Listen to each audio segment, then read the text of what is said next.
I never heard you say that. No. The first and most important aspect of physical fitness has to be the quality of your sleep.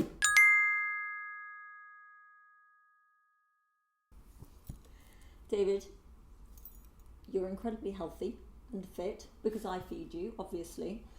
But you are up at 4 o'clock every morning, out doing your thing. You must get asked more than anyone what is the best way to stay fit? Absolutely. Get fit. I am asked very often, mostly by people who are carrying perhaps a little bit too much adipose fat, in other words, or fat around your middle. Which is more common for men than women? Fat around your middle is more common because men tend to put fat on around their middle, whereas gals tend to put the fat on around their bums and hips. Right, which is a menopausal thing. It can be menopausal, but it's general, and we are all different. Right. So it isn't a one size fits all. Absolutely not. There is no secret sauce. There's no one thing to do to get fit. We are all different. And I think the first thing I'd say is, before heading off on a fitness journey, then perhaps just make sure you get a checkup so that you know if there are any underlying issues that you should take account of. And also have a good hard think about what you can sustain. That's a great line, yes, because if you're not consistent, then it's not going to work. And it has to, the best thing is if it can be something that you can do forever, not just 6 months or a year or 2 years, but it becomes a lifestyle. Absolutely, and Caroline is living proof of a lifestyle. She trains 6 days a week without fail, and that is... Even when I don't feel like it. Yeah, but that's called commitment. Commitment is something you carry through on, even when, excuse me, ooh, I'm getting a lot of attention, even when the mood in which you made that commitment has changed.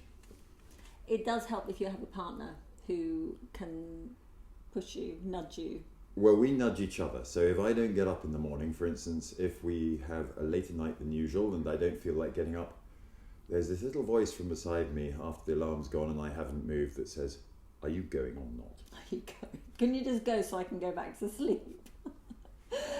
I've started a new fitness journey, and that is with an aim, with a specific journey. And I think that really helps if you can give yourself a goal. You've just said the key point, and that is, if you're just moving away from somewhere, you want to be less big or less wheezy or just less immobile, then anything will do to make you less big, less wheezy or less immobile. But if you've got a goal to head for, then everything you do will be in line with going towards that goal. So goal setting, selection of a great aim is the first principle of war. Selection and maintenance of the aim. And having been 30 years in the army, he'd yes, know. I was a military man for a long time. So that can be anything from, is it called Couch to 5K? It's a great app. Fantastic goal. If you think you might enjoy running, then Couch to 5K or walking. Yeah. And then there's something called Park Run in the UK, and I'm sure that these are all over the world now, where every Saturday morning people gather without really a goal of running against each other, but more running against themselves. So they might walk or run for 5 kilometers every Saturday morning in great company, surrounded by people who have a very similar goal. We are very lucky here, and as you said, I think they're everywhere. We have the Creek Striders, and when I was training for my first ultra run, which was 56 kilometers in South Africa, I would get up, I'd be out there at 5 o'clock on a Friday morning. Who does that?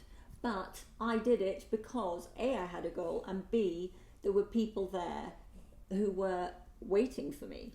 Where's Caroline? Is she coming? So this is a great point too, because of course, if you have a community of people who will support you, not just a supportive wife or husband, then that's going to be a great inspiration and motivation to get on and do it. And we have to point out there are other running clubs in this particular town, and in your town or your village or your area, you'll also have different groups of people, some of whom will be right up your street, and others who you won't gel with. So go with the ones that seem fun, because this should be a community of fun. It is, and the other thing about, and I only know about Creek Striders because they are who I ran with, but you would arrive and there'd be 80 plus people all getting out of their car, drinking their drinks, making sure they'd got everything, and then they would all split up, so you'd have different paces, people who have just arrived for the first time to the ultra runners. So it was a real community spirit at 5 o'clock in the morning. It's interesting because you said,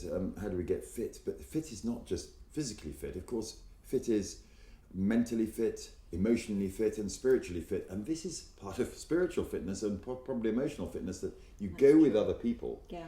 You can share the journey. Yeah. And that is actually going to make you more healthy. Healthy relationships with other people make for happiness. I think that also goes back to, you are the average of the 5 people that you spend time with. That's a great Maya D'Angelo quote. Well done. Yeah. And I love that one. This means we surround ourselves with people who are a little bit better than us. I also love a similar quote which goes, if you're the brightest person in the room, you're in the wrong room. I've never heard you say that. No. Wow. Which, actually, I keep coming back to these thoughts sort of popping out of my head. When people say, oh, but you're beautiful, or oh, you're attractive, it's easy for you. It doesn't matter what you look like on the outside if you are not shining bright from the inside. Absolutely. And there are people all over the place. I keep on meeting the most fabulous people who just lift my spirit. They radiate help. Yeah. I have 2 great friends here in Dubai. I just look forward to seeing them all the time. It's a good feeling. And it makes me feel great inside. Yeah. So, physically fit. We'll get back to the physical fitness because otherwise we get into all this sort of airy-fairy, ethereal, strange stuff. Physically fit. The first and most important aspect of physical fitness has to be the quality of your sleep. Yes. So sleeping, and we go back to Caroline's point about consistency, consistent sleep is the underlying foundation behind health and wellness. So please think first about the time you go to bed rather than the time you get up. Because if you go to bed consistently at the same time, then you will get up consistently at the same time. And what time you eat, probably. That sort of adds on to that. Well, Caroline's moving us along to the second piece of the equation, which is after great sleep, and by all means there are some super websites and some super resources around sleep. Matthew Walker's book, Why We Sleep, is a bestseller, and is full of scientifically supported tips and tricks to sleeping better and more consistently. But Caroline's taking us on here to when we eat. And we are both aficionados. You can see we're not particularly heavy. And the reason we are not carrying very much fat is because we eat very consciously and deliberately within a certain period, allowing our bodies to recover in between. And that recovery has to be sufficiently before the time that you sleep. Really, people think that they are fasting the moment they stop eating. But actually that food is being processed, digested by our system. And if you go to bed immediately after eating, your body is going to be inflamed on the inside as it breaks down all the food that you've eaten for 3 or even 4 hours after you've finished eating. And that will impact the quality of your sleep.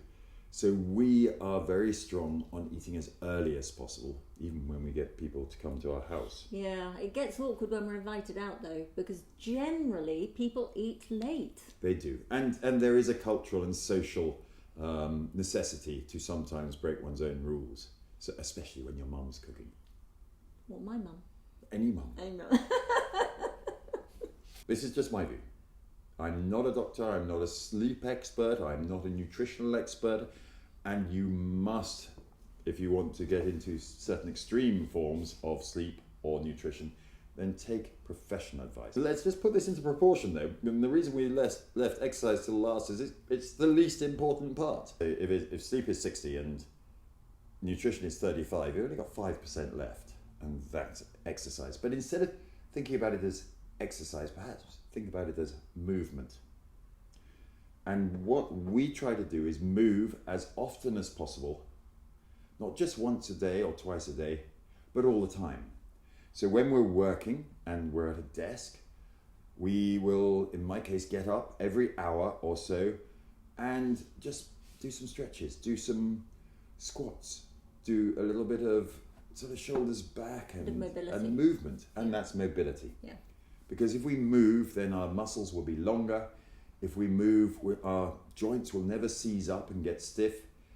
If you want to exercise or train for a particular event, then you might start to include some resistance work where you can do a press up off your knees or a straight press up or a sit up or a lunge or a squat. There are so many people out there who can help you with exercise. There are PTs, there are gyms. But remember, you've just got to enjoy it. It's only 5% and it's different for everybody. It might be five-a-side football. It might be going for a jog with your children. Or a walk with a friend. All of which go towards emotional health as well as physical health, as well as mental health, having that goal. So there's so much there that we can all do to get fit, broadly fit, happily fit, actually ecstatically fit. Talking about that, I've got to go to the gym. Great, and I shall come and support you. Have a great day. Bye.